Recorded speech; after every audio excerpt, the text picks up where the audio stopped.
It's never too late to plant seeds of change. Your autumn can be your most beautiful season.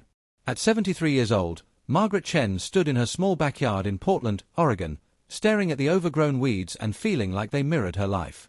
Her husband of 48 years, Robert, had passed away 18 months earlier. Her 2 children lived across the country. The house felt too big, too quiet, too full of memories that hurt more than they comforted. Margaret had always been the one everyone leaned on. She raised 2 kids while working as a school librarian. She cared for her aging parents. She was the glue that held family gatherings together.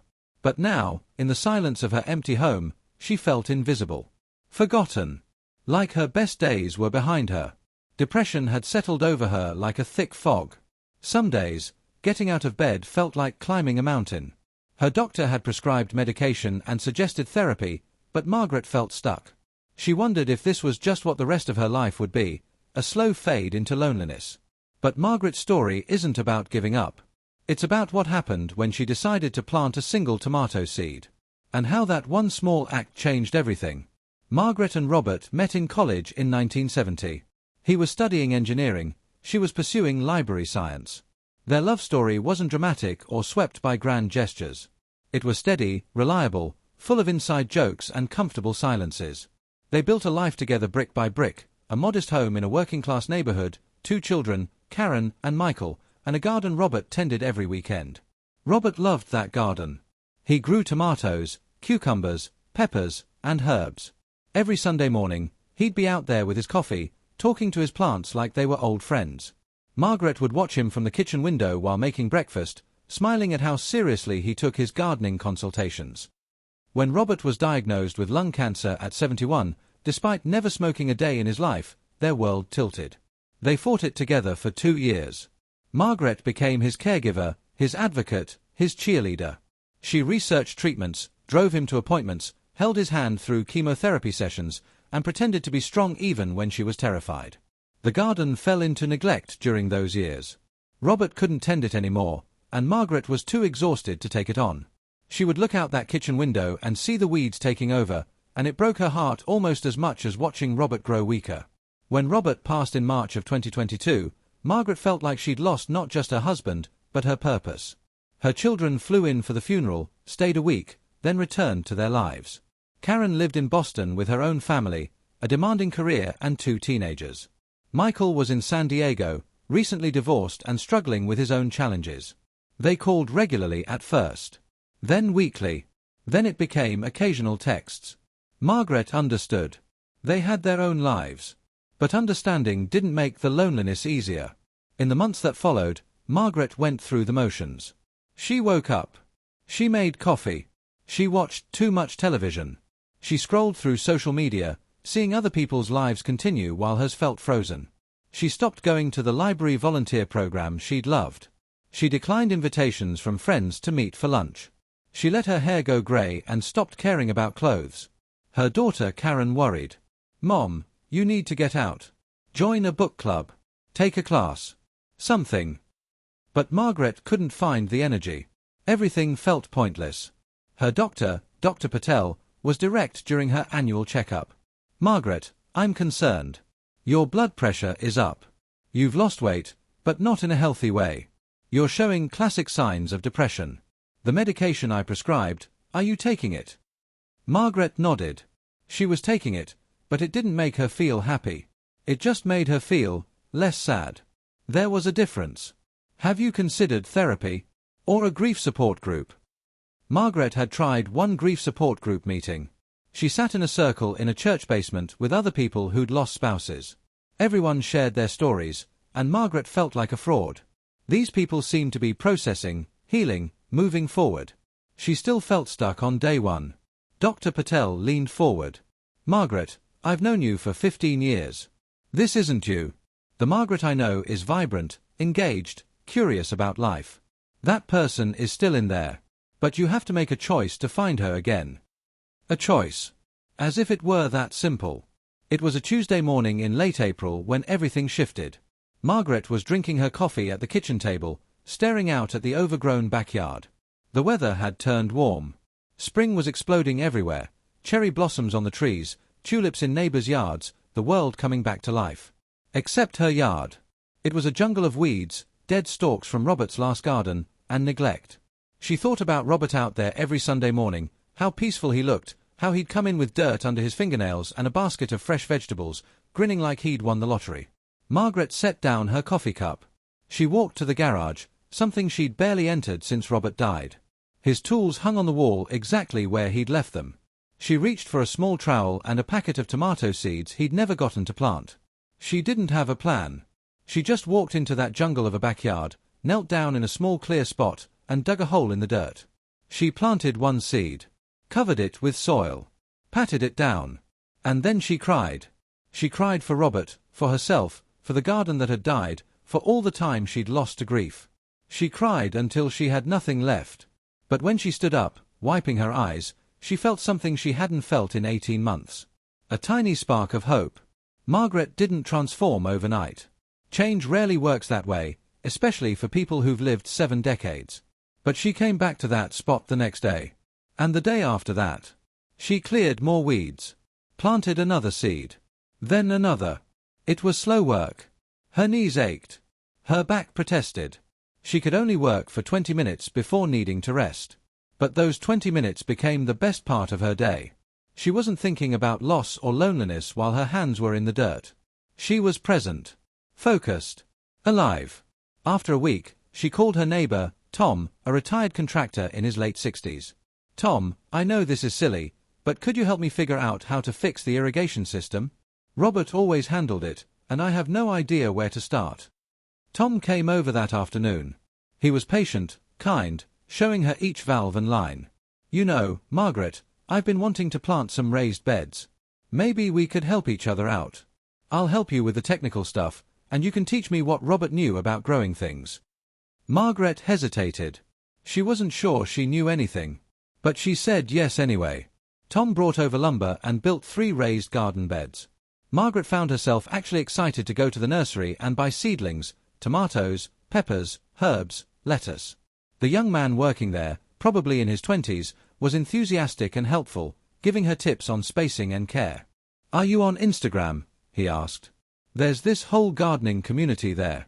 Older folks sharing their gardens, giving advice. It's really cool.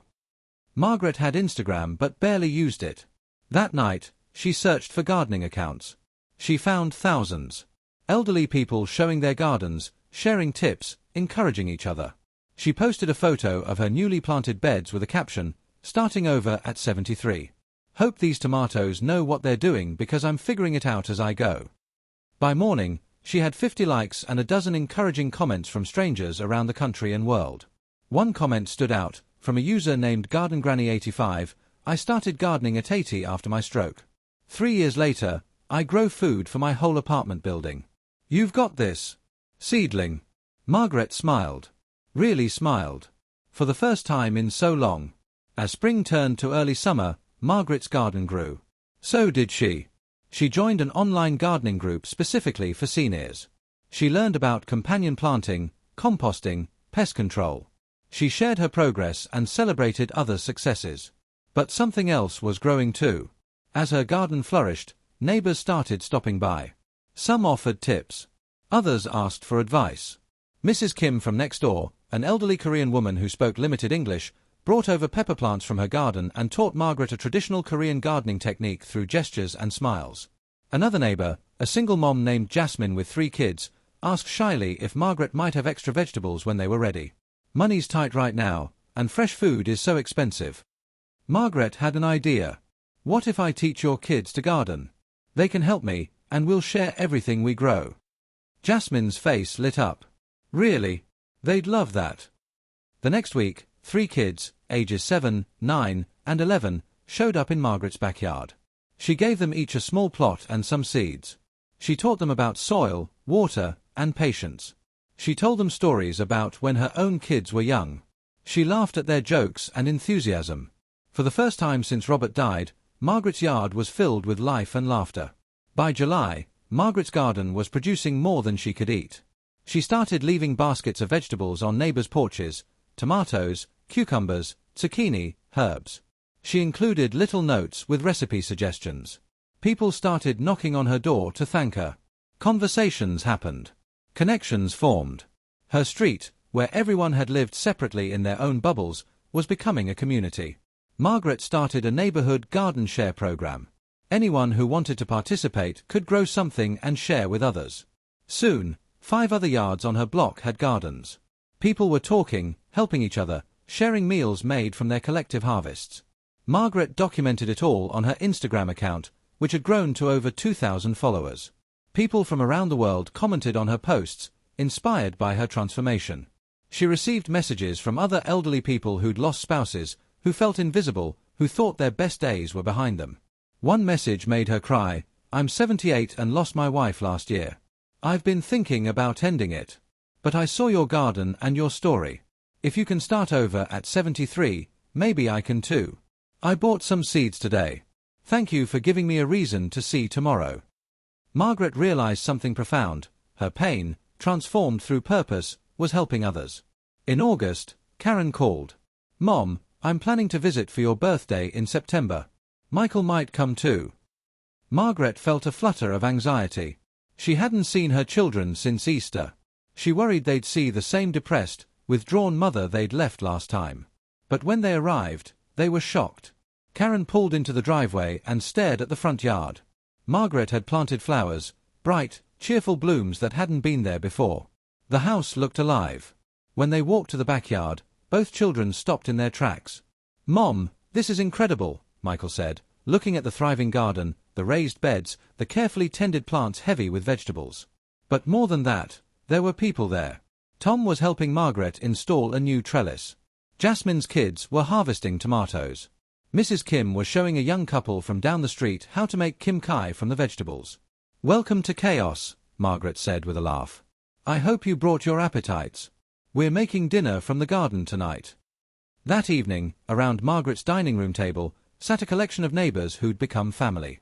Karen and Michael exchanged glances throughout the meal, watching their mother laugh, tell stories, engage with life in a way they hadn't seen since before their father died. Later, when the guests had left, Karen sat with her mother on the back porch. "Mom, I've been so worried about you. After Dad died, I thought, I didn't know how you'd make it." Margaret squeezed her daughter's hand. "Honestly, honey, I didn't either. There were days I didn't want to make it. But then I planted a seed. Just one little seed. And it grew. And I kept planting. And somewhere along the way, I grew too." Michael joined them. "I've been struggling too, Mom. The divorce, feeling like I failed. Watching you rebuild your life like this, it makes me think maybe I can rebuild mine."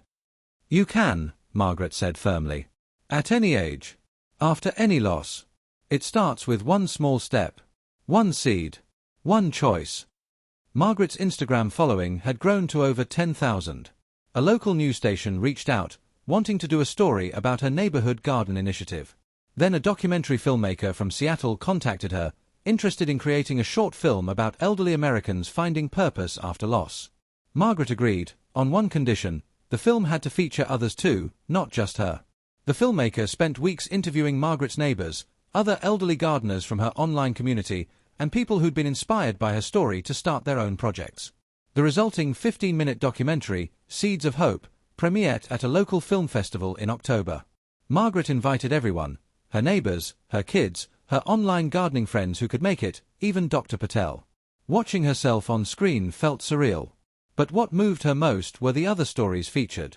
An 82-year-old veteran who'd started woodworking after his wife died and now made toys for hospitalized children. A 75-year-old woman who'd learned to paint and now taught free art classes to other seniors. A 70-year-old man who'd started a podcast interviewing other elderly people about their life wisdom. All of them had experienced loss, loneliness, or depression. All of them had found a way forward. For Thanksgiving, Margaret hosted the biggest gathering her home had ever seen. Both her children and their families came. So did Tom and his adult daughter. Mrs. Kim brought her son. And grandchildren. Jasmine and her kids were there. Other neighbors joined. Even some of Margaret's online gardening friends who lived within driving distance made the trip. The table couldn't hold everyone, so they set up multiple tables throughout the house. The food was a potluck, much of it made from vegetables grown in neighborhood gardens.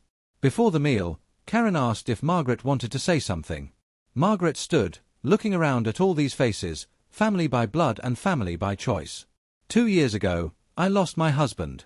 I thought I'd lost everything that mattered. I thought my life was over, that I was just waiting to die. I was wrong. Robert's death wasn't the end of my story. It was a chapter change. A painful one, but just a chapter.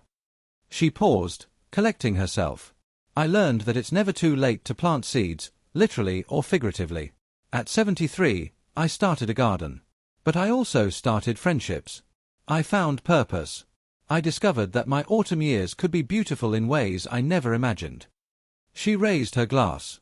To everyone here, no matter your age, no matter what you've lost or what challenges you face, you can grow something beautiful. Your best days don't have to be behind you. Sometimes, they're just beginning. By the following spring, Margaret's garden initiative had expanded beyond her street. The local community centre asked her to teach gardening classes for seniors. She started Growing Hope, a program pairing isolated elderly people with garden mentors. The program addressed a crisis Margaret had learned about through her own experience, elder loneliness. Studies showed it was as harmful to health as smoking 15 cigarettes a day. Social isolation among seniors led to depression, cognitive decline, and even early death.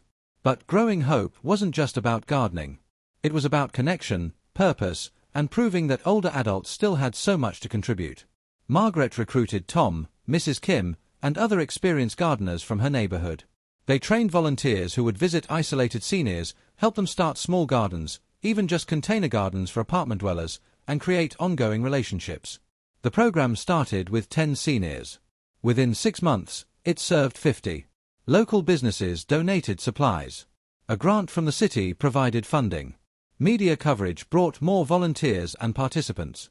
Margaret became something she never expected at 73, an activist and advocate for elderly engagement. Dr. Patel invited Margaret to speak at a conference on healthy aging. Margaret was terrified but agreed. She shared her story, but she also shared research she'd learned, studies showing that having purpose in later life was associated with lower mortality rates, better cognitive function, and improved physical health.